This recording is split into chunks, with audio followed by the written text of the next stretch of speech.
Hello, and welcome to Book of the Mouse Club, episode 110, Friday, January 24th, 2025. Morning, monsieur. Where are you off to? The bookshop. I just finished the most wonderful story about a beanstalk and an ogre and That's nice. Marie! The baguettes! Hurry up!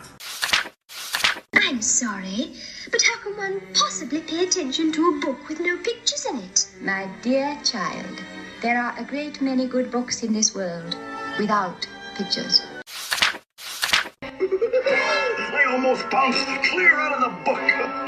Some bouncing, huh? Come home or make myself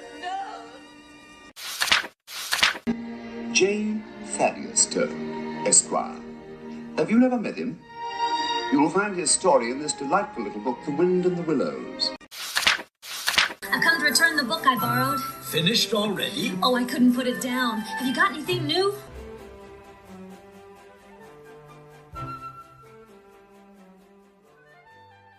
Welcome back. I'm your host, Courtney, and I'm joined as always by the Miranda to my Lizzie, the Miley to my Lily, the Harper to my Alex, my lovely co-host, Emily. Hello, listeners. We're back, and it's season 8, and you're listening to The Book of the Mouse Club. Yeah, I can't believe we are all the way at 8 seasons now. We are excited to kick this season off with a nostalgia-filled topic. Disney High, the untold story of the rise and fall of Disney Channel's Tween Empire by Ashely Spencer. Emily, why don't you give us a little overview of the book and the author? Sure. So, a little bit about Disney High and our author.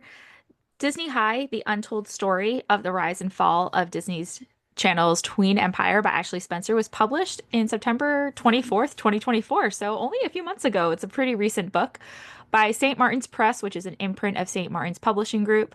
Ashely Spencer is a culture writer and has been published in several publications, including the New York Times, the Washington Post, Vice, Vanity Fair, Los Angeles Times, Vulture, The Hollywood Reporter, Bustle, Business Insider, The Guardian, tons of other outlets. Disney High is her first book, though. When asked about what brought her to write this book in an interview with Vanity Fair back in September at the book's release, Spencer said, quote, "A lot of my work has been nostalgia filtered. I love looking at how the sausage gets made. I had just done another story about a TV show and had done incredible interviews, so had so much information and then had to cut it down to 2,000 words. I just thought, how great would it be to dive into something beyond what I can normally do?" So that's really what Disney High became.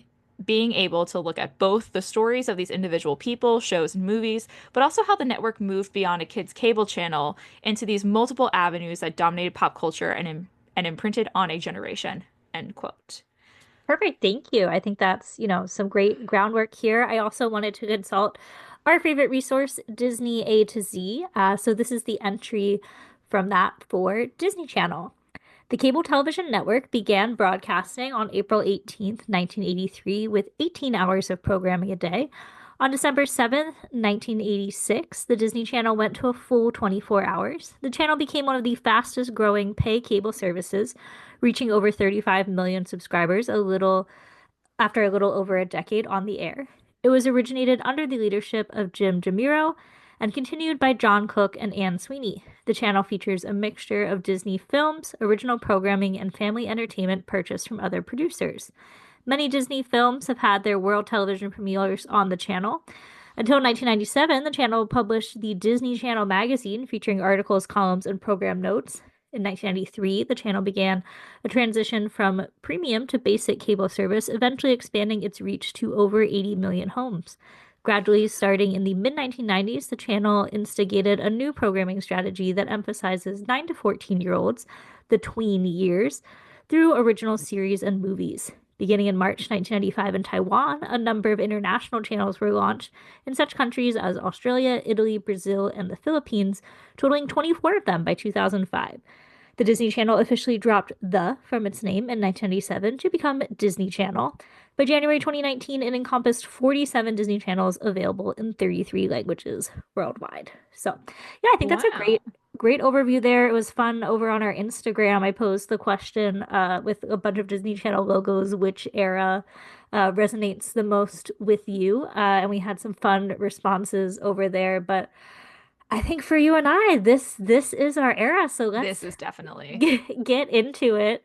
and talk about Disney High. What were your overall thoughts of the book?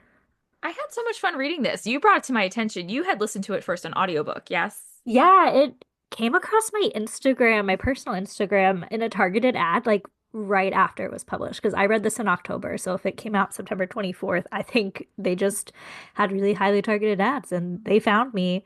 And I was like, "Ooh, this sounds juicy." Like I just wanted to read it for funsies, crossed my mind at the podcast, but I was like, "Oh, can't wait to get my hands on this." We already planned stuff out with my grad school, which by the way I finished. Yay. Woo! Side note. Anyway, I went to look it up for the library and it wasn't there, but I found out in that process that the audiobook was narrated by Lelaine, who played Miranda on Lizzie McGuire. So I was like, ooh, I think I want to go the audiobook route with this. Oh, And we that'd do be have an, so interesting. yeah, I'll get into that, I'm sure. We have an Audible subscription within our family, so I was able to use a credit Oh, nice. for it and it was really enjoyable. So much so that when you said you got the book for Christmas and you wanted to do it as an episode this year, I was like, I'm re-listening to it, even though it was only a few months ago. I just, I felt like it would be better to come in fresh to this episode, and I just enjoyed it so much that I had no problem revisiting it. But you read the physical book. I did. So once you listened to it and you said, I think you're gonna enjoy this, I did put it on my Christmas list. So really happy that I got that. And we decided to kick it off this year with this. I thought the book overall, the layout, I think it's very easy, even though it's got a lot of information in it. Um, she lays out a timeline that's very clear to follow. And what I really liked about each chapter is every TV show that she talks about, every actor, when she wraps up the chapter to bring us into the next one, I think the transitions are really good. But also, I appreciated that she made every show an important touchstone. Like there was no throwaway show. Anytime she brought up, like even famous Jet Jackson gets put in there at the beginning of this. And even though it doesn't get a whole chapter, she's very clear to make sure that we understand how each piece is a building block on the next. Like you don't get Sunny with a Chance without Lizzie McGuire. And I think she does a really good job of threading those through lines throughout the whole book that you recognize, oh, they're doing multi-camera because they did That's So Raven, even though they're 10 years apart. Like you start to pick those up, and I think she did a really good job of laying that out for the reader in a way that was fun. It was very digestible, it was accessible. I was able to read like 3 or 4 chapters a day and be Yeah, very happy and like was able to keep going. Sometimes informational nonfiction text I read a lot slower, but I was able to really keep a good pace. the highest praise I can give it as an audiobook is I tend to listen to stuff faster. Like I'm a fast reader, I'm a fast listener. Like I'm usually more like probably a 1.8 to 2x speed on audiobook. I listened to this one at Oof. 1.5 the first time around to like really savor it. One is just too slow. I can't do one. But I was I'm like a 1.5. 1.2. Wow. Okay, I might have It just like depends on framed. who's reading. If they are a natural, like I'm a natural fast talker. So like maybe a 1.1 to 1.2 for someone like me. Other ones I can crank up to like a 1.3. All But right, yeah, I do 1.5 not, was slow for me, and I was like, well, I'm gonna take my time with this. I just But get worried, like depending on who's narrating, which I would have loved to listen to this. Like I'd be curious to know what layer adds to it when a Disney Channel star is reading it to you. Um, but I always get nervous when the voices get too high pitched for me. It annoys oh me. yeah, no, and I think that is sometimes a factor, but this one did not get high pitched because yeah, I will Okay. not go to two if the voice sounds skewed, but sometimes it just sounds faster, and I think for me, my brain like the way that I process information that works. But this one I listened to slower the first time around, and for me that was a compliment because I was like, I just want to savor the text and Hmm. enjoy my time with it more. I'm gonna start us off because the first chapter is actually one of my favorites. And Yeah. normally it's something in between. But we've read so much Disney history. And listeners, if you've been with us for a while, you've picked up on a lot of Disney history, either from reading with us or listening with us. And a lot of what built Disney Channel, I swear it was 1966. Like, so a lot of what she's talking about is like the Disney Channel didn't know what it wanted to be. It kept altering and changing what kind of programming. It was kind of a variety show from the 80s into the early 90s, but they were looking for their identity. What should they do? And then a lot of things like in this first chapter, I was just like, this is the Walt Disney Company in 1966 after Walt's death. when they didn't know what to do, they were so scared of what type of programming they would choose in case it would taint the Disney name. The whole what would Walt do? They didn't necessarily say Walt's name, but they're like, what would Disney, like as a company brand, do? And they were so scared to touch it. And I was like, oh, we're in the same like tumultuous, like, we don't know what we want to be. And then what was it? They start doing some things and I'm like, Walt did that. Walt did that. Like switching to regular cable reminded me of a story we read about the founding of Disneyland, and they were trying to do all this merchandising. And they were like, we could charge more for that souvenir book. And Walt And said, Walt said no, no. we want those souvenir books in every single home because that's going to increase the number of people who might pick it up, read it, and decide to come to Disneyland. And I was like, that's the exact same thing. They decided to go from paying cable to basic cable. They're like, yes, you might get more casual viewers. They might flip out of it, but you also now have just a bigger pool of viewers. Yeah, and also the focus on it being something that families could enjoy together. I mean, like that's I was like, Walt's this is whole Griffith idea Park. of Disneyland. We're sitting on a bench, like, what can families watch together? It came in And a later chapter, but it does come to fruition. I believe it's when they're talking. She gets more into the decoms, and Michael Eisner and his wife are having a party, and like all their friends turned them down. And he's like, "What is going on?" And one of his friends says, "Well, you have a movie coming out this weekend." And he's like racking his brain through the theatrical lineup, and he's like, "No, I don't." And they're like, "Yes, you do. Johnny Tsunami is premiering on Disney Channel." And that's when it yeah, like clicks for Michael Eisner, like, "Oh wow, like people this watch is an this. event, like a family." They're not coming And to my again, it's party because they almost gotta watch reminiscent, Johnny and it's so Tsunami. reminiscent to me of Wonderful World of Disney. That it Yes. was such an event in the 50s, 60s to sit down as a family on Sunday nights and watch Disney programming. And then also the synergy of all of this, that Wonderful World of Disney was used to advertise and pay for Disneyland and pay for Sleeping Beauty and some of the animated films. Well, they did the same thing. All of Disney Channel, and something that they talk about is, Nickelodeon had all the fun kid commercials for like toys and other Nerf things. guns, Nerf Barbies, guns, Hot Wheels. slime, baby bottle pops, like all the things that we would want to buy, but Disney used their own channel to market their own things. Disney Cruise Line, concerts, all of their commercials featured their stars or other products. Right, they're more called interstitials than Yes. commercials. I think I kind of realized that as a kid, as somebody who viewed Nickelodeon and Disney Channel. I feel like I was like maybe 9 or 10. I was like, wait, these aren't really commercials. Like there were breaks But between it the also kept programming, you but watching. yeah, Like like I didn't go movie to the bathroom during, surfers yes, I and was gonna bring things. up movie surfers. Mike's Super Short Show, all of that. The concerts. That's how I found In Sync, was I love that. watching Disney Channel because they did their TV concert. Or like that's at least the first time I saw who they were like in person, even if their music might have come to me through my sister beforehand. Right, but you had a frame But of like reference for that's it from a the core Disney memory of Channel. when did I become an NSYNC fan. She brought up the 1998 concert and I could immediately picture it. So, but all of that through that first chapter, I'm like, this is Walt Disney Company in the 50s and 60s. I And love that you made that connection. it's so interesting to me how even Disney history repeats itself, maybe in a different department, but we have a lot of similar themes, and Disney continues to always have this internal battle of who are they, because people put so much nostalgia on it, which is the whole theme of today, that you're afraid to touch it. But at the same time, Disney's also known for innovating. So where do you find that balance? And it was interesting to see the Walt Disney Channel, or sorry, Disney Channel do the same thing as the Walt Disney Company. Gotcha. Yeah, I think she laid a great groundwork in that chapter. It was a lot of entertainingly inside baseball, I'd call it, of like how the executives came. Some of them came over from Nickelodeon, so they had this foundation of kids programming. And she touches a little on some of the early 90s shows, like you mentioned, Famous Jet Jackson and My Beloved So Weird. But I would say that she really concentrates this on the shows from 2000 to 2012. So why do you think that this was the heyday of Disney Channel and the main timeline of this book?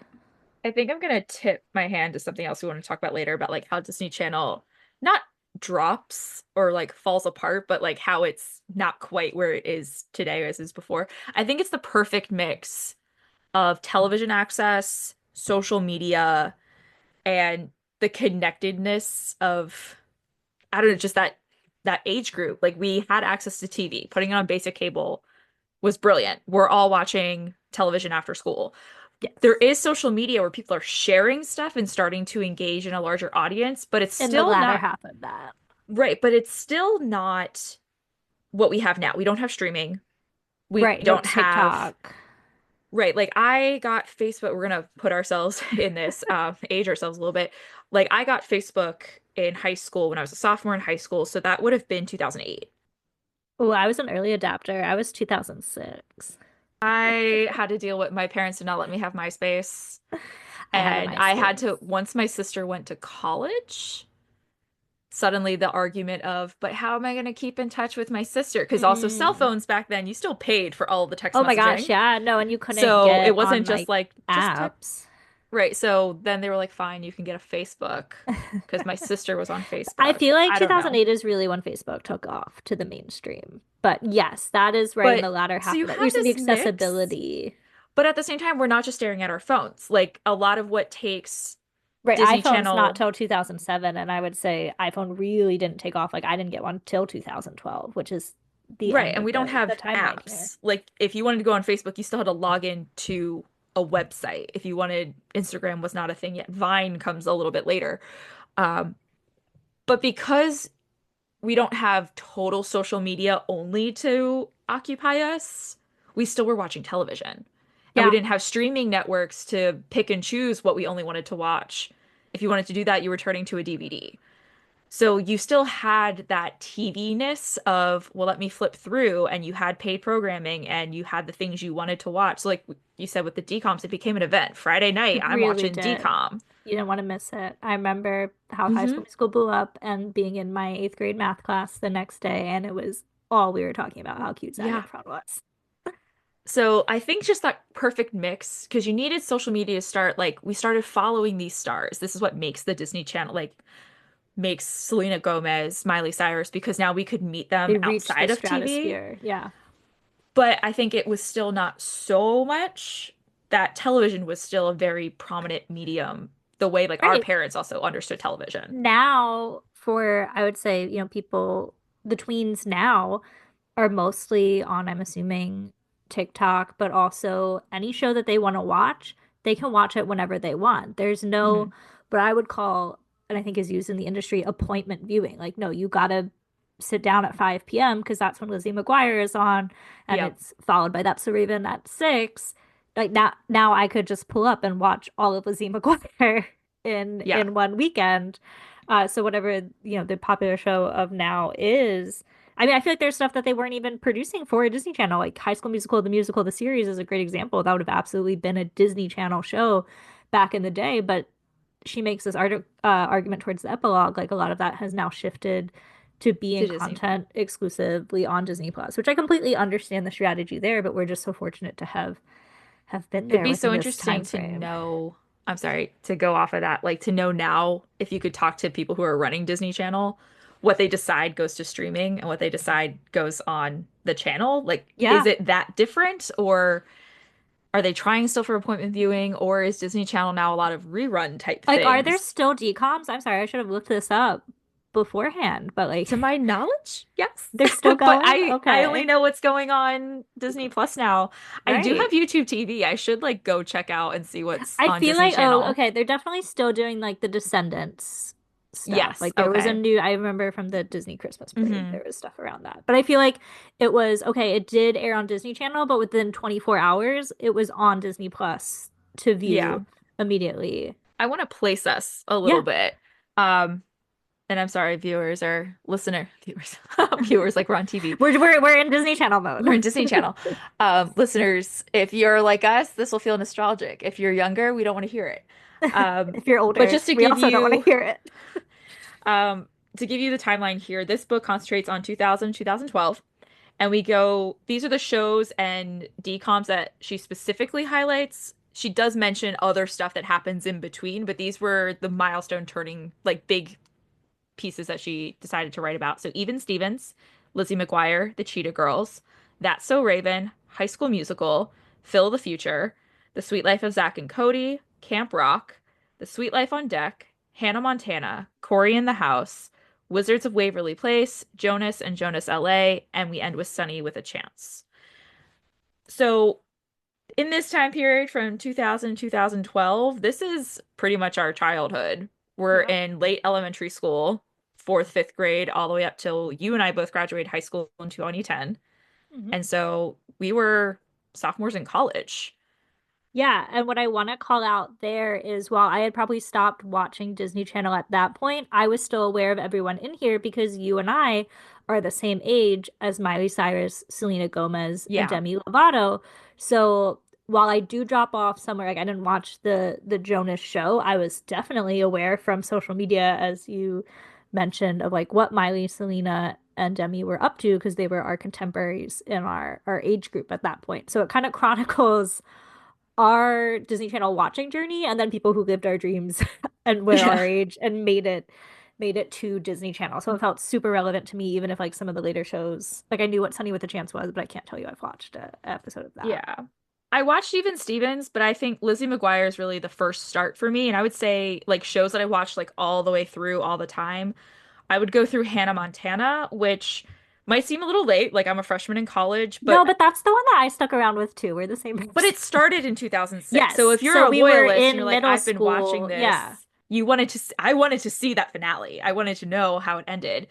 Um, and like I did watch Wizards of Waverly Place. I think we might also That's have where a I drop unique out. connection. I'm aware of Wizards, but that was definitely where I I was watched a like, couple episodes, not but I me. think also because we're Disney fans as well. Yeah, Like when we started to work in the parks, when we would go visit, even outside of when we started working there, like there was High School Musical, the show, like they had Disney Channel and DCOM stuff in the parks presence. Yeah, that would make you like go find it occasionally.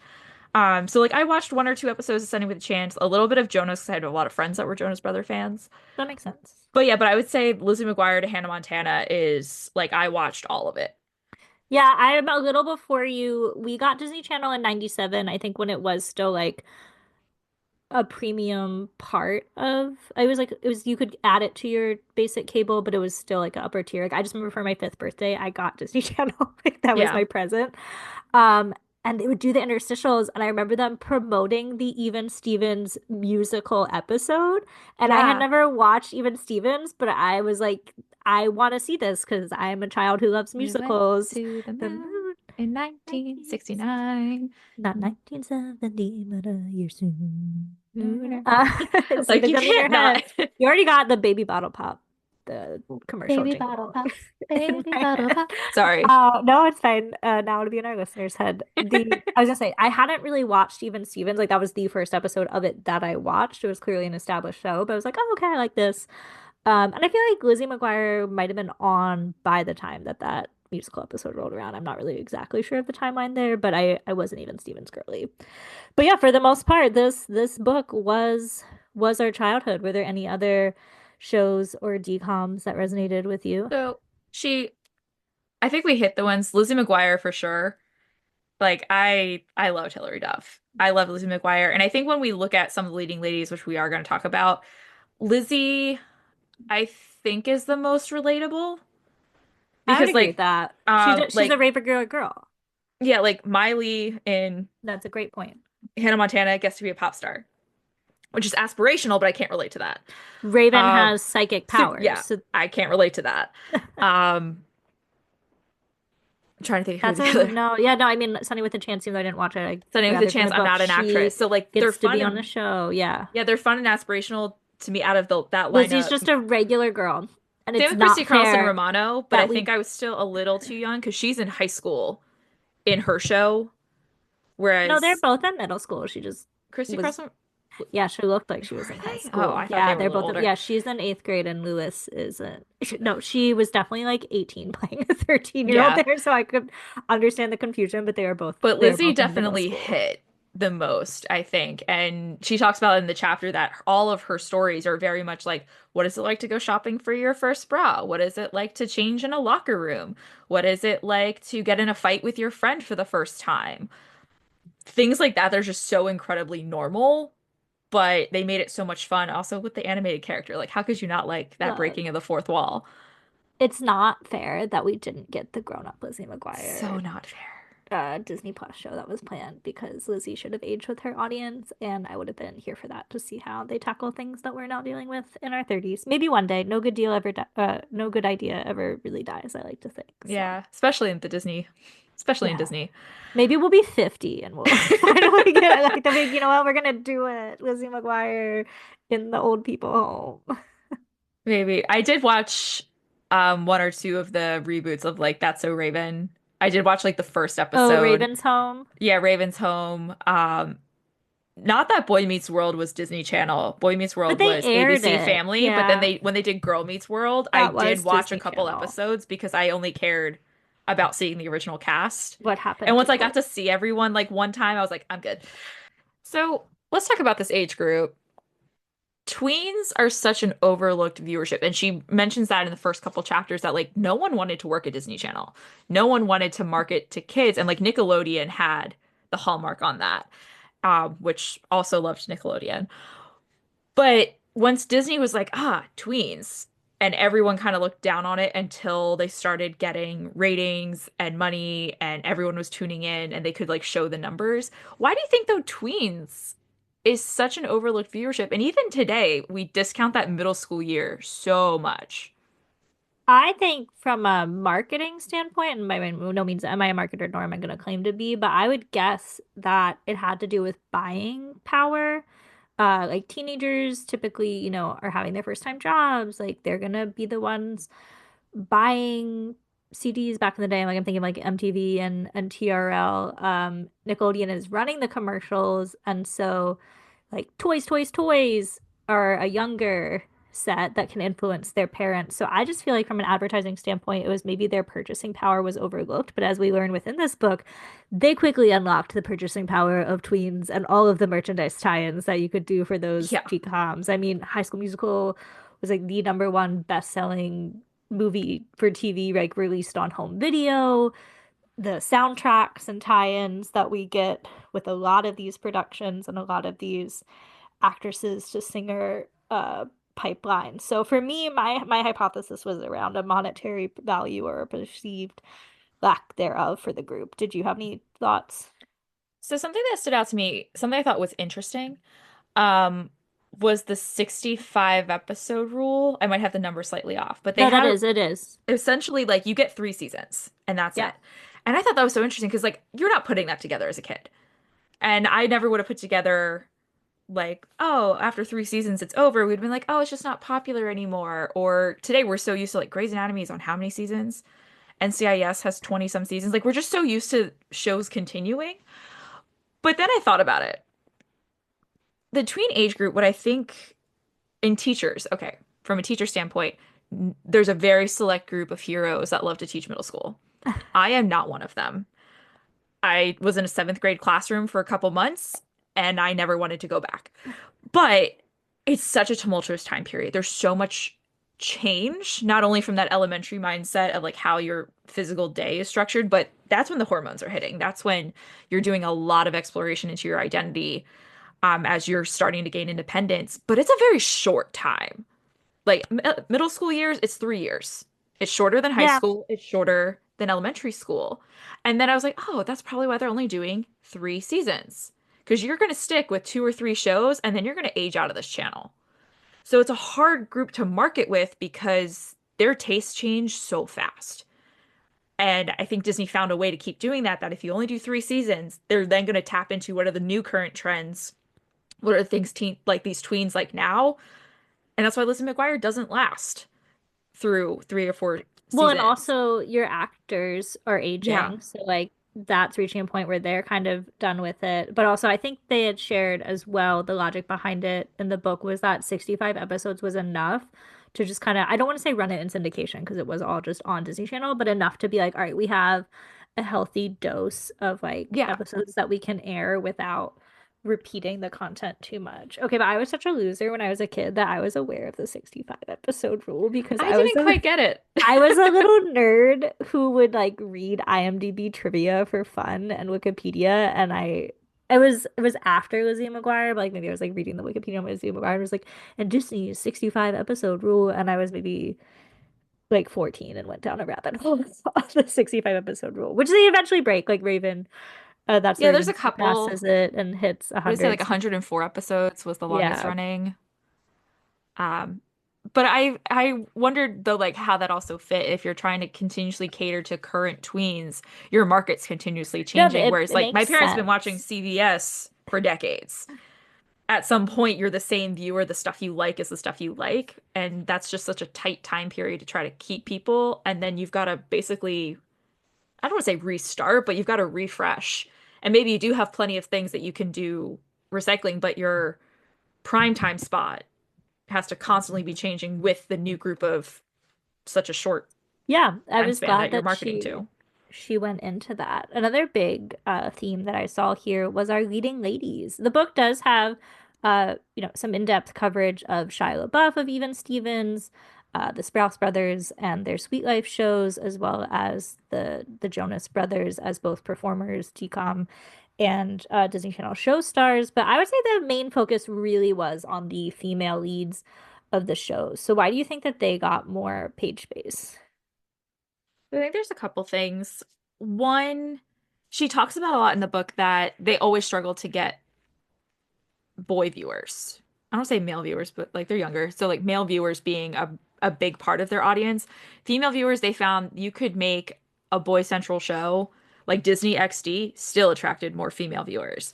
Um, Sweet Life of Zach and Cody, that was supposed to be a little bit more, for lack of a better word, gender neutral and more of a whole family type sitcom, still attracted, it increased male viewers, but it still attracted more female viewers. So like no matter what, we're always dealing with female viewers, and I think that as a predominant source of Disney Channel, that I think that Disney did play to that, where there's a lot more female centric, stronger characters or central characters.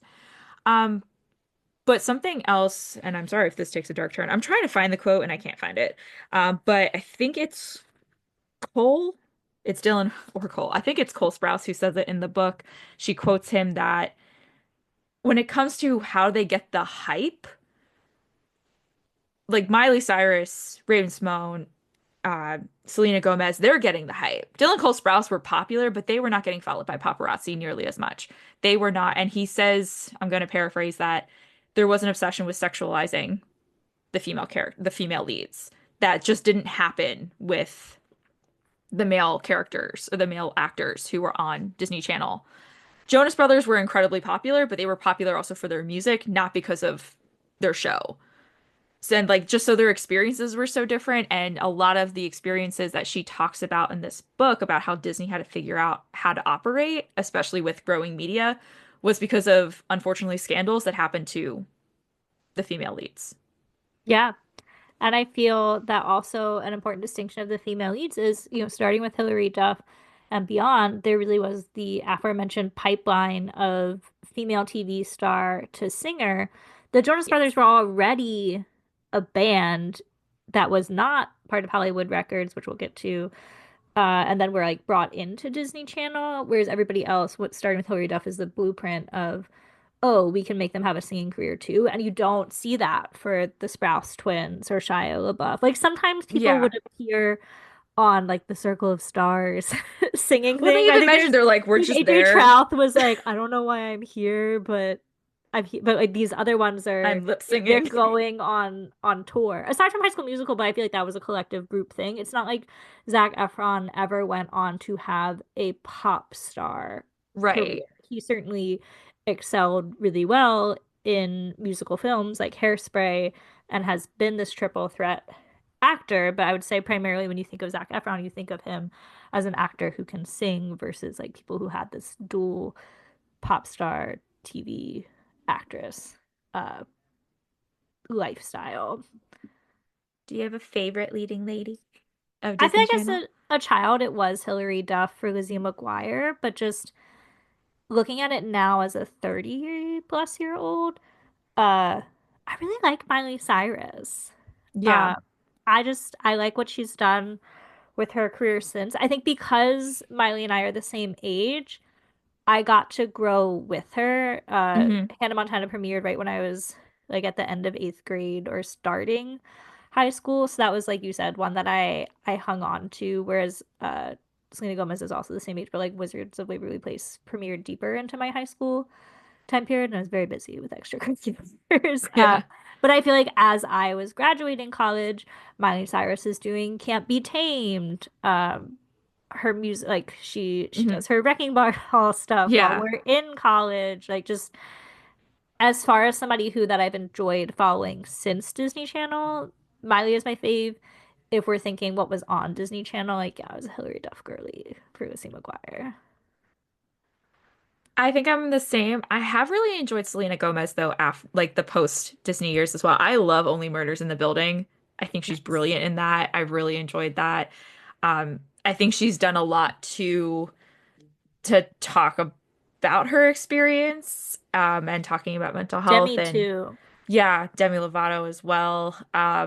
So I think like you said, like Miley, Selena, Demi, the fact that we kind of got to grow up with them. I like them a lot more now. I still love Hilary Duff, but I think Hilary Duff was definitely between Lizzie McGuire, A Cinderella Story, um, Cheaper by the dozen. She by the Dozen, Lizzie McGuire movie. I think because she also got into a lot more film, we got to hang on to her a little bit longer. And like she went with us into high school with Cinderella Story and Cheaper by the Dozen. So like you could resonate with her in the high school setting, even though she's not Lizzie anymore, she's still Hilary Duff. Um, they were fun. Christy Carlson Romano, I did not give her the props that she deserved until I got older. She pops up on my TikTok a lot with her Yeah, like she's fun. breaking down. I feel like it's a nice companion to this book. I believe she has a podcast where Yeah, she she does. discusses this with other child stars. So how do you think we get from Christy Carlson Romano to Demi Lovato? And it's so interesting because you mentioned the triple threat thing, and most of our female leads are triple threats. They sing, they dance, they act. And like Christy Carlson Romano, like she sang, she She was danced. Belle on Broadway And for a while she was a child there. actress on Broadway as Yeah, well. I do remember her going to Belle on Broadway. I think they talked about that on Disney Channel. Like they're like, I "Hey, do think you so. remember? She's now on Broadway."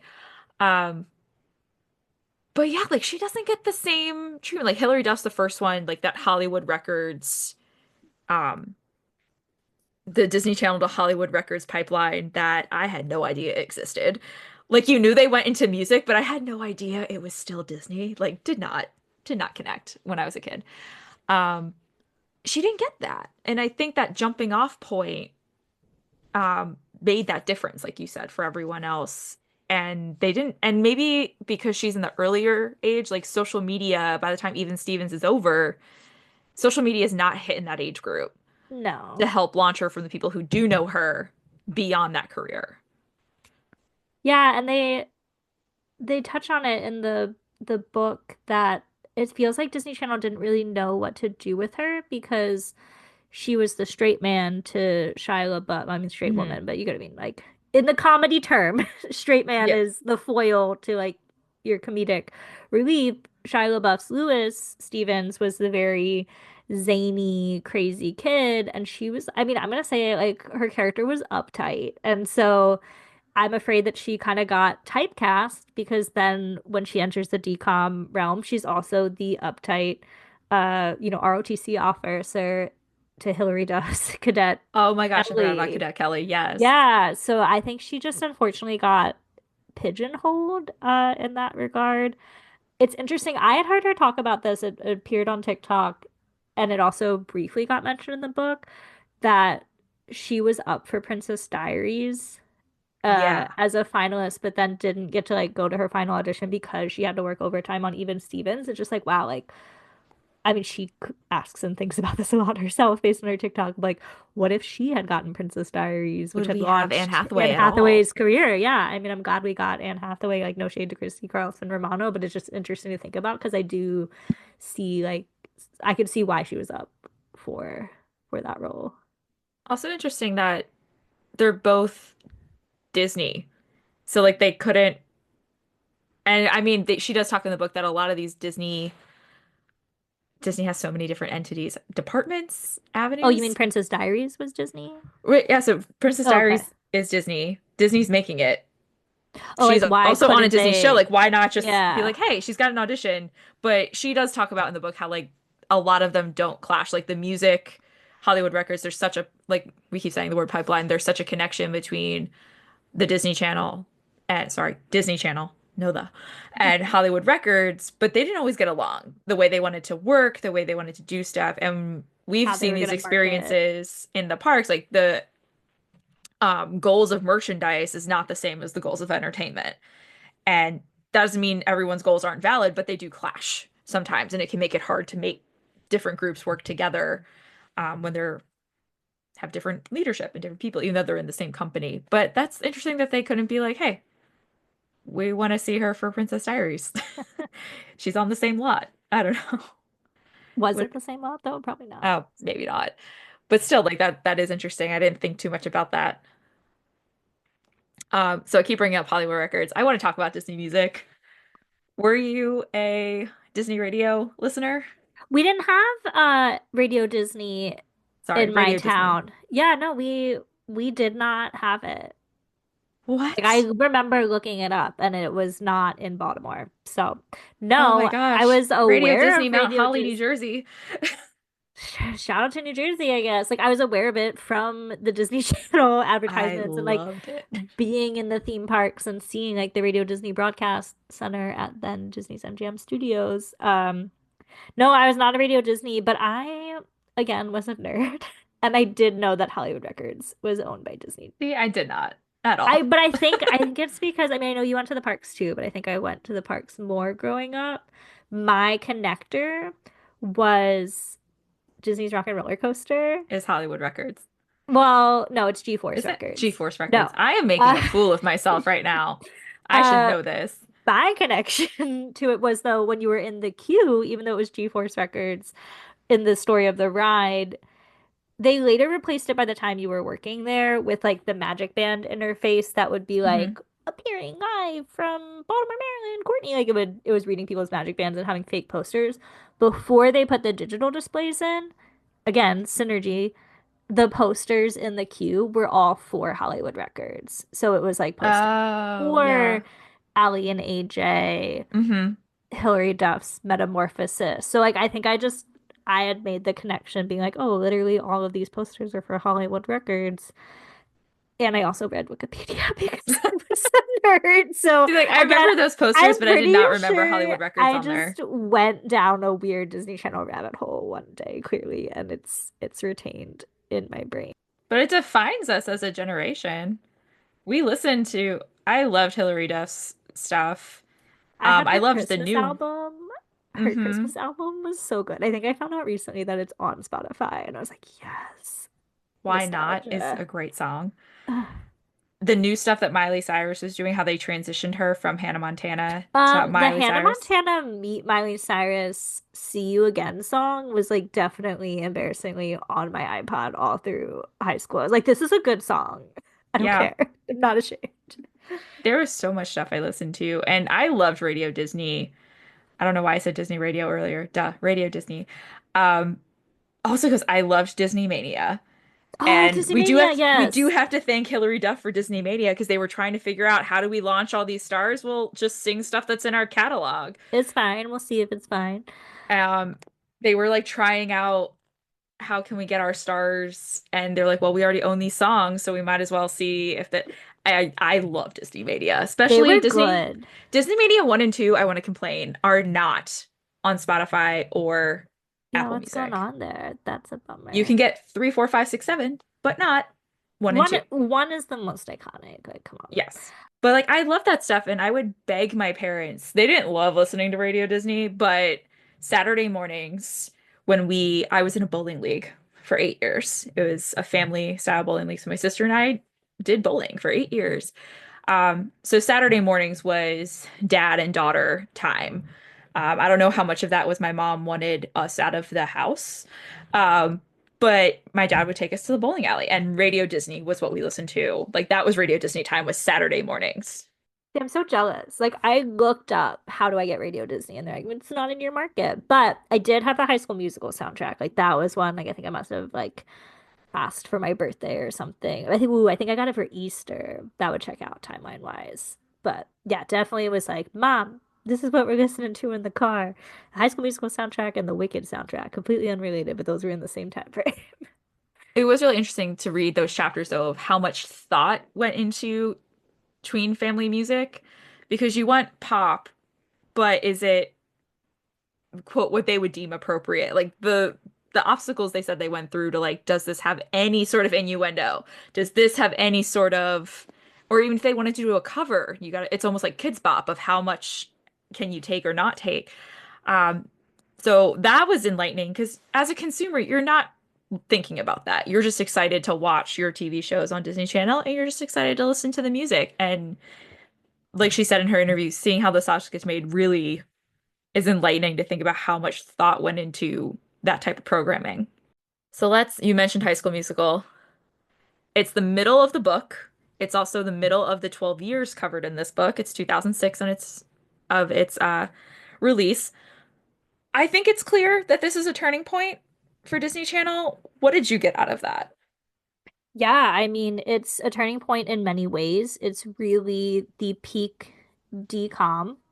Yeah, Like it's a shift in the decom budget, the marketability of the decoms. Like we weren't getting okay, we got a Cheetah Girls soundtrack before that, but like Cheetah, there would be no High School Musical without Cheetah Girls. I just want to acknowledge that. But love Cheetah it Girls. just blew up, but it's also not only the story, the songs, it's the actors themselves is really when you start to see like, oh, that's a big turning point in the book. Like they became stars. Yeah. They started to have like paparazzi and sensitive of like what you can say and things like that. So I think it's a shift in how Disney is managing their talent, as well as how they're producing the content. I did mention I remembered watching High School Musical, like we were tuned in, and that was it was really it's what the executives envisioned. Like I remember sitting down and watching High School Musical with my dad and stepmom because I'd go to my dad's house on the weekends, and like he was down to watch it. Like, yeah, okay, like if that's what you want to watch on the TV. Like I feel like I had a TV in my bedroom at the time, but like no, we were all seated and watching the decom. Like if Michael Eisner had invited us to a party, I probably still would have gone. But theoretically, I would have been like, no, we're watching High School Musical. So we're like, okay, we watched that like Friday night, and then Monday morning, as I said, in eighth grade math class, like we're all like, ooh, is that Zac Efron? He was so cute. Like, oh, it was so good. Did you watch it? And I feel like that was the first time I remember like talking about a decom at school. Like it, like maybe like later you'd be like, oh yeah, I saw cowbells or whatever, but no, like But like people were dressed it for was a Halloween. big. Yeah, We I wanted to ask what learned your memories were. um this is also when YouTube takes off. That's true. That's a good point. And so pre-TikTok, if we got some younger viewers, we did dances and we would film ourselves, learning the choreography and High School Musical, we're all in this Get your together, head in the game. is a viral dance. And we had videos like I remember learning that in my friend's bedroom. Like we had High School Musical playing and we would just backtrack it and learn the next eight counts and backtrack it and learn the next eight counts until we knew it. And we never posted a video. There's not a video of me out on YouTube doing this, but I remember that being a thing. Yeah. And that's something that other DComs didn't have of I want to dress up for Halloween. I'm listening to the soundtrack. I'm doing the dance. Like it just had all of the pieces. And there's a great tie-in from the book that's mentioned is this, like you said, like YouTube is founded in 2006. There was like a Disney legal debate because people were putting these videos of them Yes. singing the songs, and legal's like, we own that. We need to shut this down. And the Disney Channel executives were like, no, let We them need the cook. Like viral. we want like that recognition. And so that really is the precursor to I feel like songs becoming popular on TikTok because they're a popular sound or meme or whatever you want to call it on TikTok. Like kudos to the executives for being like, no, we're not shutting that down because this is organic growth that like you cannot pay for. And it's so interesting to me that it took this long. I mean, they had musicals, like you said, Cheetah Girls. You don't get High School Musical without Cheetah Girls. But I think a I lot think of that's people the only other started, musical, but I like think a lot of before people High School started Musical. liking Cheetah Girls after High School Musical. They went back and they're like, ooh, So like here's it a aired girl group. again. That's fair, because I feel like I'm picturing when I was watching Cheetah Girls, like I was definitely in middle school, I think like it it's was a a little older. Yeah, like the like older and end they would of because they eighth would grade. re-air them like Yeah. whatever every And Friday night I feel like was a decom. It wasn't always a premiere, but they were airing they did make a something from the distinction that Cheetah Girls catalog. is not a musical. They are girls who sing in a pop group.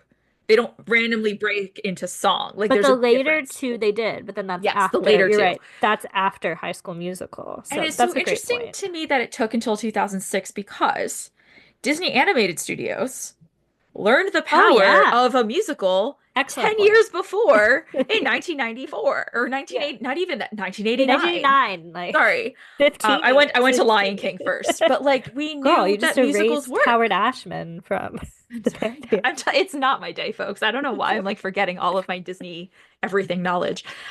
But like we knew musicals worked. We knew people liked Yeah, musicals. no, that's a We really were good point. raised on watching Well, Disney they did. They musicals. even Steven's musical episode. Why did we not get Lizzie McGuire or But That's it's So so funny Raven to me that they're musical like a musical will episodes? never like they say after Newsies, they're like, we're not gonna do a musical. I'm like, but you have all these animated musicals that prove Okay, we but who like did musicals. Newsies? Kenny Kenny Ortega. Ortega, Justice for Newsies, Newsies Forever. Shout out to my news fans. Shout out to my fellow Newsies. Love Newsies Fansies. so much. My fansies. I was a Newsies fan from the beginning.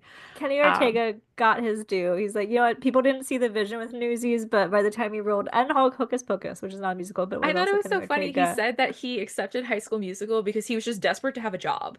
Oh my gosh, But yeah. also he was just like, it's been a while since I've worked in a musical setting and like choreography on that scale. This will be a good brush off for maybe a bigger project later. And then it becomes like the The bigger project defining. is High School Musical too.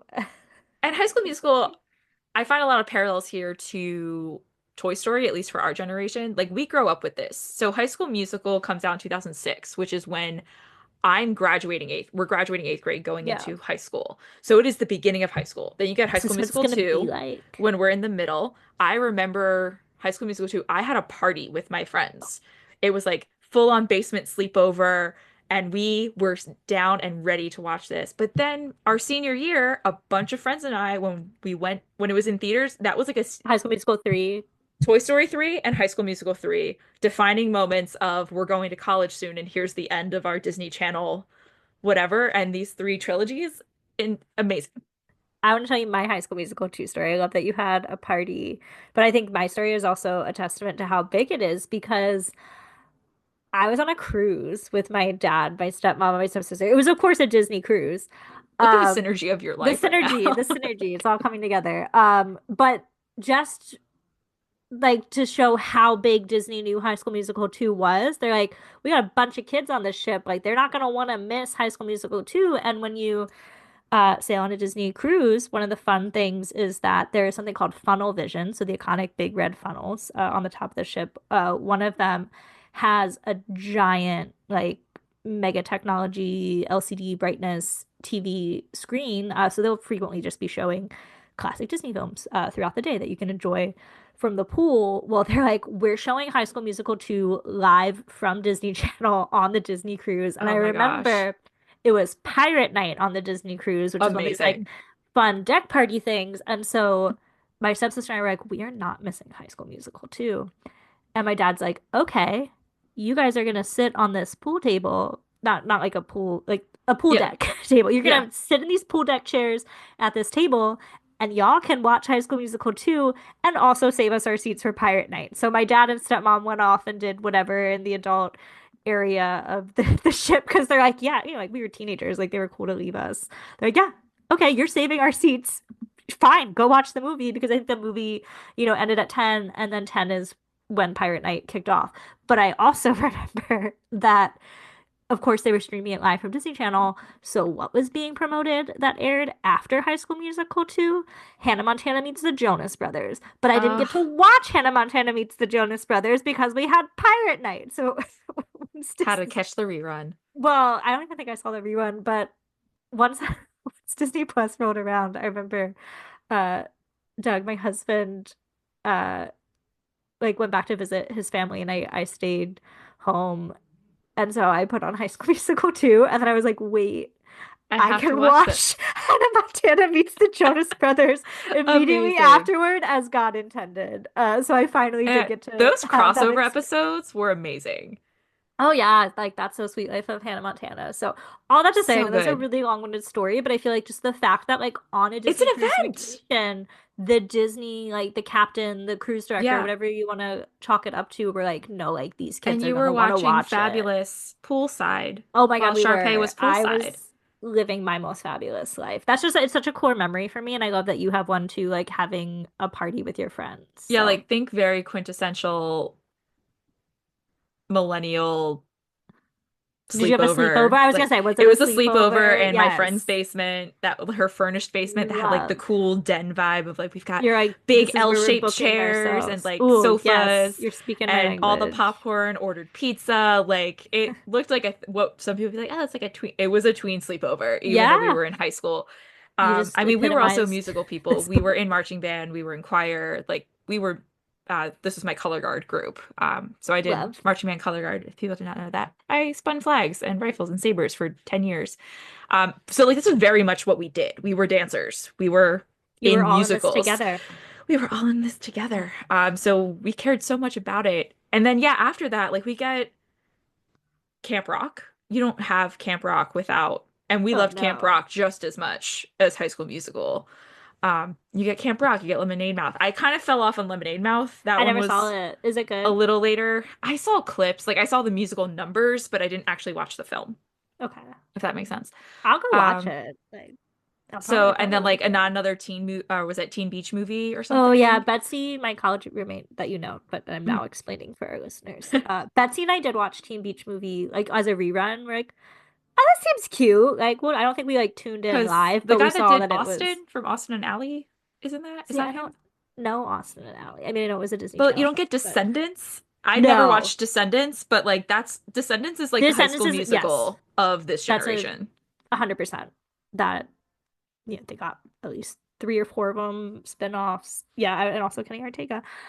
So it makes sense. Every so often Kenny Ortega comes along and creates a musical that defines a generation.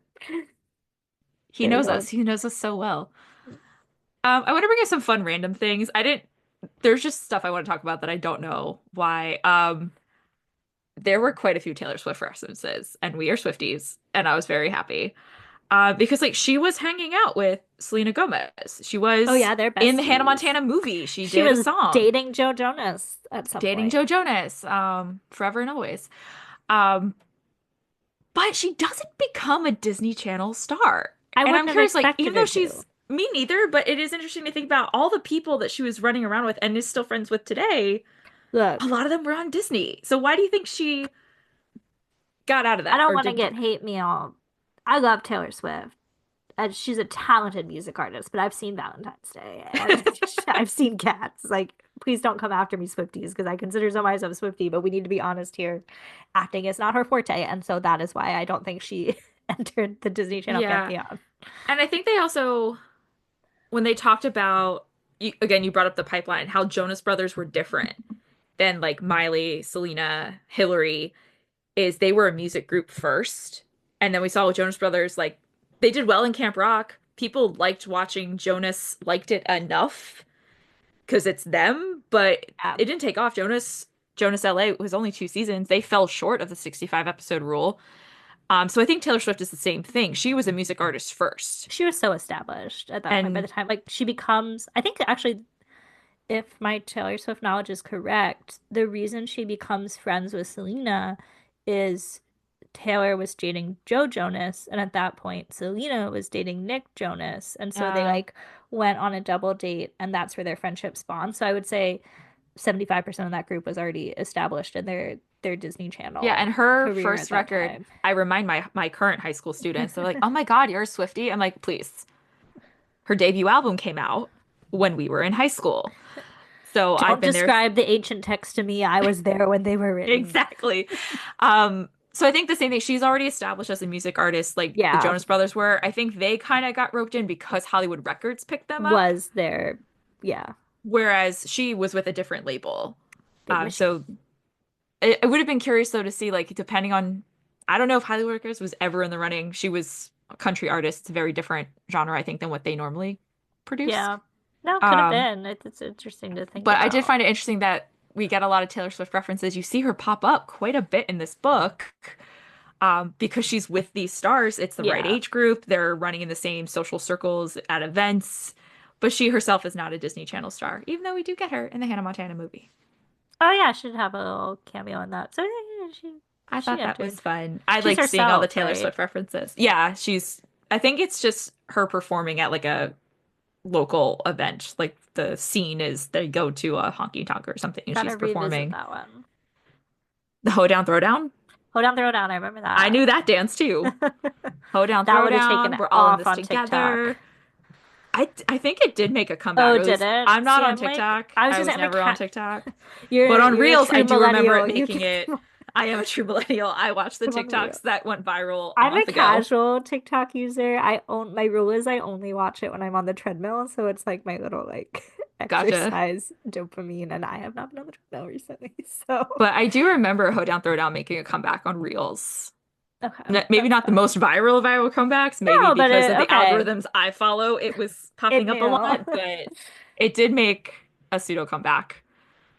Something else that I showed up, I was really intrigued by the Disney Channel classes, Talent 101, 102, 103, because I was just like, this is Disney University. This is Yeah, traditions for Disney welcome to Channel. operations. I just thought that was fun that they had classes, and I thought it was also really smart, showing how Disney was adapting to having to think about media training. And I know Disney gets a lot of rap, like when you hear the Jonas Brothers talk about their media training, um, it's not the most positive of light. They say it gave them a lot of speaking skills, but they're like, yeah, it is very company. You become a company person, which depending on your perspective, if that's a pro or a con. But I did think that was really interesting that this stuff that we hear about from channel stars is because they're reacting to how do we keep the company and our actors safe in these new social media environments. They brought up a lot about teaching them finances, which I've been seeing a lot more of that. And I'm sure people have been doing it for a while, but I'm finally starting to see it more maybe in my algorithms of how they're doing that in sports. And the NBA is what inspired Disney to take and do this Oh, thing. nice. So seeing this like synergy again, um, coming around of how sports are informing entertainment, which is informing sports and how these people are, I don't know, dealing with sudden fame and sudden Yeah, fortune. there's a lot that they did to take care of these children at the time. But I do think there's an elephant in the room that we need to address. And I think, there is a focus on some of the trauma and mistreatment of child actors in the industry and how some people handled that better than others. So, how do you think the book did in tackling that subject? I think she did a good job. I think it was good in the sense that it's never hidden. She talks about it. That actors and actresses have come forward with their treatment. I think she does juxtapose that it wasn't as bad as Nickelodeon. Yeah, that's true. Um, a lot of it sounds like what Disney was dealing with was more covering up some substance abuse, people not dealing with their mental health really well with the sudden work and fame and fortune shifts. Um, and I don't think she shies away from it, but I think she does it in a way that it keeps the story moving and that this doesn't become a book about childhood trauma, No. but She we addresses it get where what we need. relevant. Yeah, I think she balanced it really well.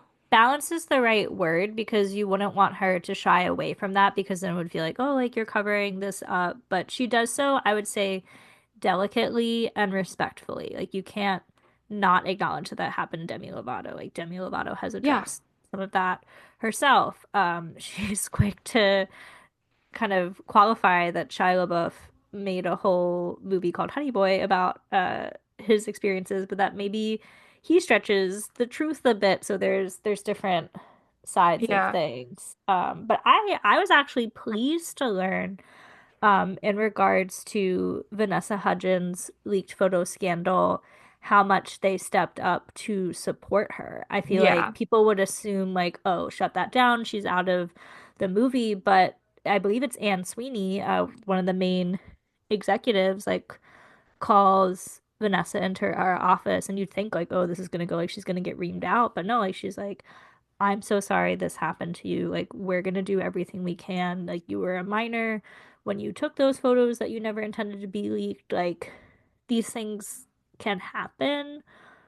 We're gonna do what we can to be like, anyone who's putting these photos out is in possession of, kind of like illegal content with her having been a minor at that time. So I was pleased to see that in that regard, the executives had her back. So it seems like some things, maybe in the case of Demi Lovato, people turned a blind eye, but in other situations like Shia LaBeouf, some of his co-stars, like the people who played his parents on Even Stevens were like, we had no idea he was dealing with this. So I feel like it Yeah. varied by each star, but I was glad that she didn't Yeah, shy away from it. I would say, at least from my very limited scope of reading this book and the few things that I've read, that I wouldn't say that Disney perpetuated a culture of traumatizing their childhood stars. They also grew so big so fast that they were trying to figure out how do we manage this as well. And so they do drop the ball, but I don't think they created, I don't want to say words like created an environment where they're like intentionally like I don't know, the stuff you hear coming out of Nickelodeon, you're Nickelodeon, like, that's where I there think we're were both trying to problematic say. people on the set. Dan Schneider, like there's a clear paper trail of that and what happened, which was very unfortunate, but that seemed to be like a toxic person in power, whereas maybe there was just too much for Disney to. I'm not excusing Yeah, anything I that think happened to she anyone, but what I think I, she did well as a writer is she let the interview speak to all of this. She yeah, never herself like put narration into editorializes this. it. Yeah, she just said, here's what so and so said. And then Yeah. this event, here's what so and so said. She really let them speak for it. And I think in the case of the Demi Lovato, it seemed a lot of like bystander effect is that Disney got so big that they're like, well, they're seeing their teacher. They must have caught this and have done something. Oh, well, they're seeing their parent. They must know. And like, no one knew who was responsible. And that's where they dropped the ball. That was the impression, at least I got. No, I'd Um, agree. and so I think that's where we see a couple things. Like, again, even Stevens, no one really knew they were so small then, too. Like no one just really knew how to manage this. And what do you do for these stars? And I'm not saying Disney was perfect. They weren't. But I think she did a good job of laying out how the Disney growing pains and the professional growing pains that child stars have always had in the industry, but especially with the rise of social media, like this was just a whole new animal that no one knew how to tackle. Yeah, I mean, the title of the book is The Untold Story of the Rise and Fall of Disney Channel's Tween Empire. And I think that's a big part of the scaling up of the empire. So I want to go to the title. I thought it was so like where you always look for where the title comes from. You're like, what made them pick that? So, Uh, like, when you're watching a movie and they say the title in the movie and then you point at the screen, like Leonardo DiCaprio in that meme. or what is it? The Twilight films where they recreate all the book covers in different Oh, I parts of the didn't films. realize that. Yeah, there's a whole thing where like when the apple the hands and the apple. Oh, It's that's in fun. the cafeteria scene where like they recreate Okay, the I book cover. So didn't like those little Easter eggs. know that. So it comes towards the end of the book. I'm going to read a small piece. So this is from the last chapter. Quote, this is their high school campus, so there's a kind of rivalry that's going to happen no matter what, said Shannon Flynn, the acting coach on Hannah Montana, Jessie, and other series. I saw what happened so many times on so many different sets where there's such a competitive nature. All of those typical high school experiences get amplified by rumors and the press, and even the smallest rivalries can blow out into something greater than it actually was. End quote. And this chapter, it's focused on Demi Lovato, Camp Rock, painful realities.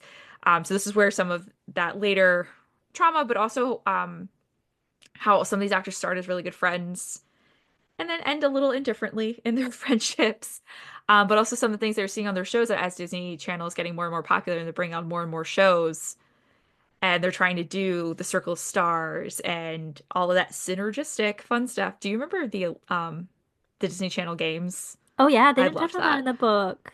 Yeah, they did talk about Disney Channel games, but like all of these things where they kept trying to put their stars together, and they talk about how like even though they never went to a typical high school, like we've acted in high schools on typical things, so like it's all here. All of this is high school. And I thought that was really interesting. So to quote Taylor Swift, feels so high school. Like, what were some of those high school moments you picked up out of the book? Well, I thought it was interesting that they said in some cases they made like little yearbooks for Yeah, that was the sweet. shows because I think they recognize, these teens are in their adolescent years and they're missing out on that Prom. core experience. They're going to school on set for a limited amount of time. That's nowhere near the typical Yeah, high they school do like movie experience. nights and Yeah, so dances and I think that those feelings of rivalries are things like that's just natural to come out. I mean, like you're hormonal at that age. Like you're gonna develop a crush on the people in your oh proximity. my You're gosh, all the good. stuff we would see in teen magazines of like, Oh, J14, oh, like she's Bop. dating so and so, and now they're mad at each other because now she's dating Nick Jonas, and then she was dating Nick Jonas, Justin Bieber. I work in a high school. That is very normal high school drama of who's dating who and who's talking to who, but he DM'd her, but went to the movies with them on Saturday. Like, oh my gosh, it's You're in so it. You're real. living it every day. Yeah. It is so real. And like, but what they said, I thought about the amplification of it. Um, like we can relate to those stars, like we relate to Lizzie McGuire, and maybe she's having her own high school or middle school experience, but it is such a bigger picture Well, because or a everybody's bigger, watching you have yeah, that the high school amplified part. You don't get to be experience. an Yeah, awkward you're under a teenager with, microscope. I'm so thankful we didn't have, like the social media we Oh had my gosh, yeah. growing up was not nearly as visual as it is now. Oh, I have high school and college albums, but they are private. Sometimes I like that what they show up in my memories, but nobody else needs to be able to access Right, but no one was like, we didn't grow up online, and that in the way is that they such did. a We had thing. a little bit of online, but we were rolling out with our digital cameras at night and then spending the next day You know, digital uploading. cameras are making a comeback. It's a Are thing now. they? Kids want pixel point, cool pix point and shoot digital cameras. I I'm got like, that for you them. have one on your phone though. No, you gotta plug it into your computer and then make a Facebook album that's like the nights we'll never remember with the people we'll never forget. Just look And at, half of them are blurry of course. and make no sense. It's Or are fine. like seven of the same photo. We were feeling ourselves. But I did like how she wrapped that up because you get this sense of high school throughout. There's a lot of, it's a big change. Again, like I think we said with the teen group that they're working with, as actors, you're only going to be on this channel for so long. You've got a time span before you're too old to be on this show. Yeah. So I feel like it does also have that high school thing of, hey, you're coming to Disney Channel, you've got 4 years. You've got 3 years, maybe five. No, I think yeah, if you were to like now that I'm like a data visualization person, I kind of want to like map it out. Like, but with the 3 seasons, like that probably spans 4 years of shooting, so it does naturally fit that time So frame. yeah, you do get that they're growing up and going through growing pains, identity crises, navigating social media, navigating relationships, like all of the stuff you do in high school, they were doing just on a TV set, Yeah. which I think she did a really good job of wrapping that up nicely at the end of the book. Well, as we wrap up here in the epilogue, Ashley Spencer says about our Disney Channel stars, and then the inevitable happens. They grow up. So, how do we grow up beyond the Disney Channel? Well, I think you said some of it already. Like we follow some of those actors and actresses that we loved, and we look for that nostalgia. Like when one that just jumped out at me, Jonas Brothers, when they were recently on tour, they sang Year 3000 and people went crazy. I love And they broke out a Camp Rock song in their concert and Yes, people went insane. okay. But like we love those Oh my moments where God, we can can go back you to it. imagine if you went to Miley Cyrus and then she like started doing Best of Both Worlds? Oh, I I'd I would die. lose my mind. I would absolutely lose my mind. So I think how we grow up beyond it is we do revisit it. I revisit, I think, the music more than like actually watching the DComs. Um, at least like High School Musical, it's been a long time since I rewatched that, but like I I'll go rewatched back it to the for New Year's songs. Eve, not this year, but New Oh Year's yeah, because that's a New Year's. 2023 into 2024. Aw. Doug had never seen it, and so we watched The Apartment, which is like a classic film that takes place on New Year's Eve, and I was like, okay, you got your It is the classic start of film. something new. I'm gonna make you watch High School Musical for the first time. I'm still working on getting him to watch High School Musical too, but We're coming Baby up, steps, girl. baby steps. It's gonna be 20 years for High School Musical Oof. next.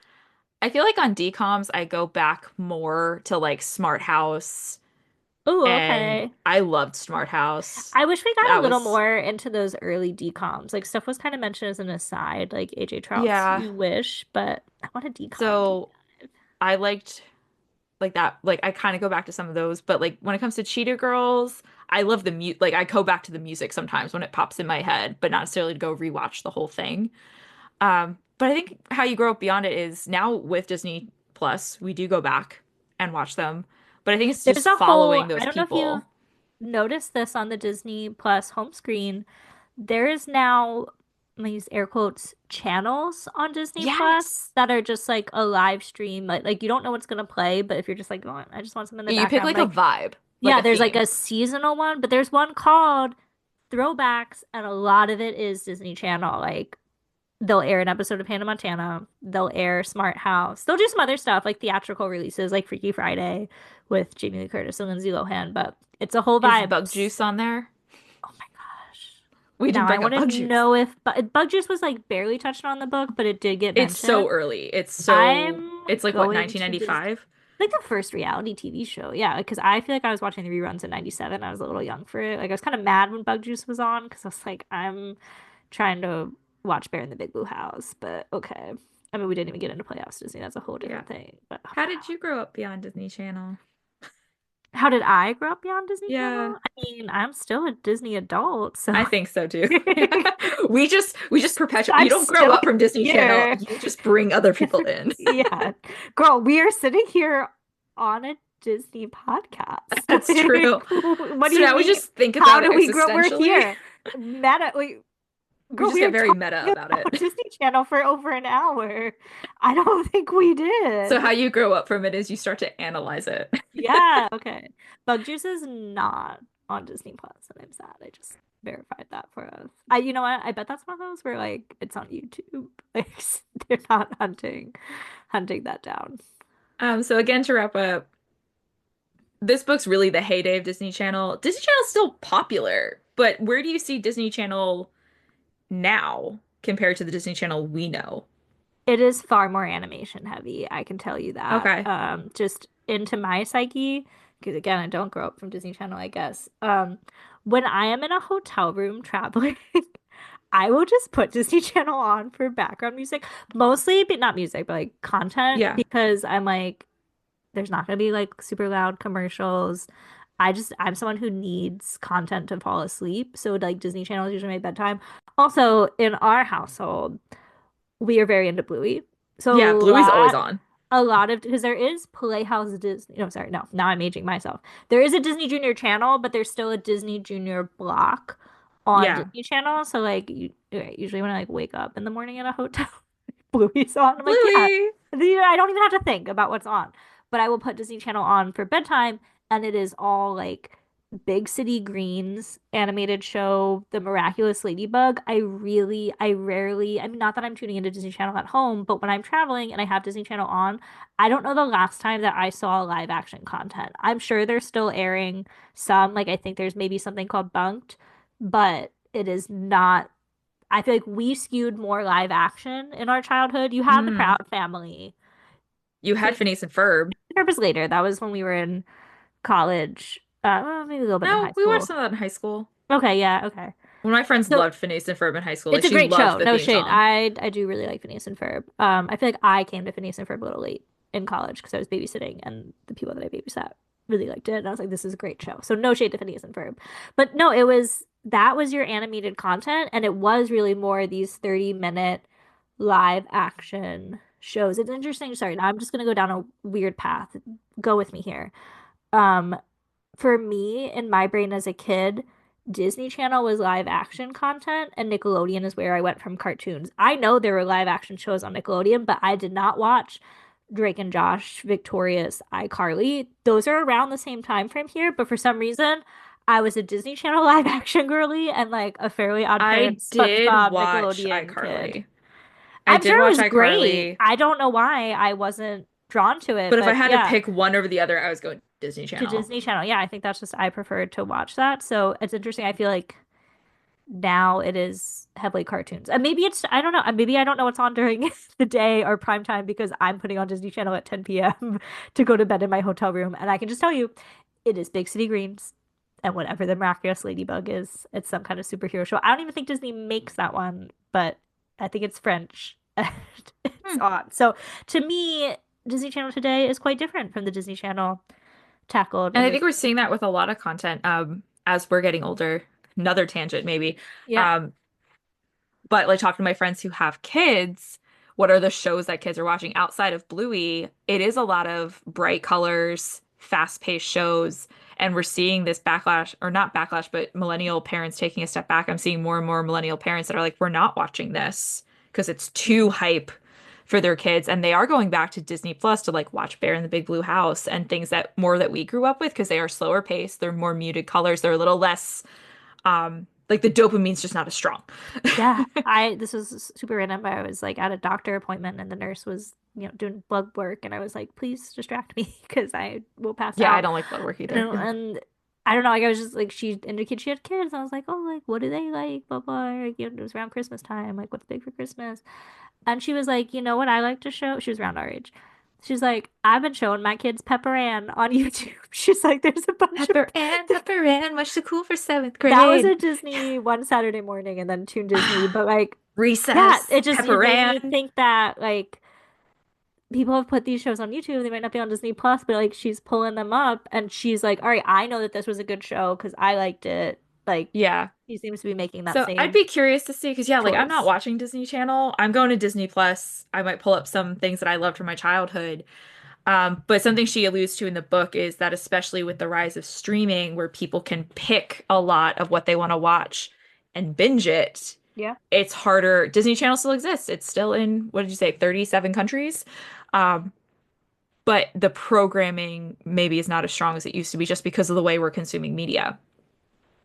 No, I agree. So all in all, I feel like Great this book. was such a great book. Fun trip down memory lane. Lots that we unpacked here. I'm sure we've inspired people. We usually leave additional resources, but you're probably going to go off to watch your favorite DCOM on Disney Plus. But if you need recommendations aside from that, one that I feel fits in really well and was briefly mentioned towards the end is Child Star, the documentary directed by Demi Lovato, and that is available on Hulu and Disney Plus. So kudos to Disney for being like, yeah, you know what? Tell this story and you're going to tell it authentically because it's not only her lived experience, it is very focused on her own, but it's her also processing that and interviewing people, including Raven Simone from That's So Raven and people like Kenan Thompson, who now is on SNL but grew up on Nickelodeon. So it's not just Disney. You have Kenan from all that child actors in the movies, like Christina Ricci, who was in Casper and Addams Family, among many other movies. I watched that last year when it came out, and so I feel like it pairs really well with this. I am going to take the Nickelodeon route and go for I'm Glad My Mom Died by Jeanette McCurdy. I listened to her book on audio last year. She was one that because she does talk faster, I slowed her down, I did slow or that one down too. because she does talk, or like I listened to that one on regular one speed. But it's kind of the same avenue of what do the shows that we love to consume look like behind the scenes. So if you enjoy that, I highly suggest picking hers up. I also highly suggest listening to the audiobook because she reads it and her deadpan humor and the way she delivers it is I laughed out loud and I cried at different points. So I thought it was awesome. It's a memoir, so it's a little bit more specific, whereas this spans a lot of different shows. This one I think is really interesting that you can really dive deep into one particular show on one network in one given period of time. Uh, so it's a little bit more specific, but has the same vibe. I do want to also give a shout out to former guest of the show, Allie Ring, and her D Yes. Commentaries podcast. Allie joined Definitely go us check as them a out. former Jungle Cruise skipper over our summer series to talk about Tales from the Jungle Cruise, but also, shared with you if you didn't check it out, D Commentaries podcast, where she and her podcast pal Val are going through every single Disney Channel original movie and sharing their thoughts. So if you just want to scratch that Disney Channel nostalgia itch some more, Val and Al are there for you. And we will be there Definitely. for you next month for our next episode. We will highlight Disney's second animated feature, Pinocchio, which is celebrating its 85th anniversary in 2025. So we thought that we would read the original story, The Adventures of Pinocchio, Story of a Puppet, the 1883 children's fantasy novel by Italian author Carlo Collodi. So join us next episode as we compare the original tale to the animated feature. Since this story is in the public domain, we were able to find it online, and we've included a link to the PDF in the show notes so that you can at least read the same edition that we are. In the meantime, of course, you can keep up with Book of the Mouse Club on Instagram at Book of the Mouse. Email us with comments or ideas to bookofthemouseclub@gmail.com. Please be sure to leave us a review wherever you are listening so that others may find our podcast and read and listen along with us. You can keep up with me, Courtney, on Instagram at Great Guthsby. And me, Emily, at Emily_McD. I realized we had a lot of authors in the It's been latter a part long of time. the podcast there. We were doing just one a month as promised, but people were reaching out and saying, "Hey, like, we want to read my book." And we're like, "Yes, of course." But I was in grad school, and now I'm not. But all that to say, usually the authors do a quote, but now one of us gets to. So Emily, Woohoo! it's your turn. What did you pick for us? And like, I got a feel for our authors because we have been able to ask them to come with a quote. It's a responsibility that I take Yes, it seriously is. when reading a book that I'm like, what am I going to choose? The few times that I get to choose quotes. So this goes with the passage that I read earlier, that was high school. This is coupled with that passage. It's on the same page. It comes from Selena Gomez about her Disney Channel experience, and Spencer included this quote in the book. She says, quote, "It was beautiful and tragic. It was everything that every teen goes through, just on a bigger scale. It literally was like high school." End quote. I think you nailed it. So we might have been out of practice, but you came back swinging. Thank you so much for picking that. I guess I'm up next for Pinocchio. So in the meantime, we will see you next time. Bye, listeners. Bye.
Book of the Mouse Club has no affiliation with the Walt Disney Company. The views and opinions expressed by hosts and participants are theirs and theirs alone. They do not represent the organizations or companies they happen to work for.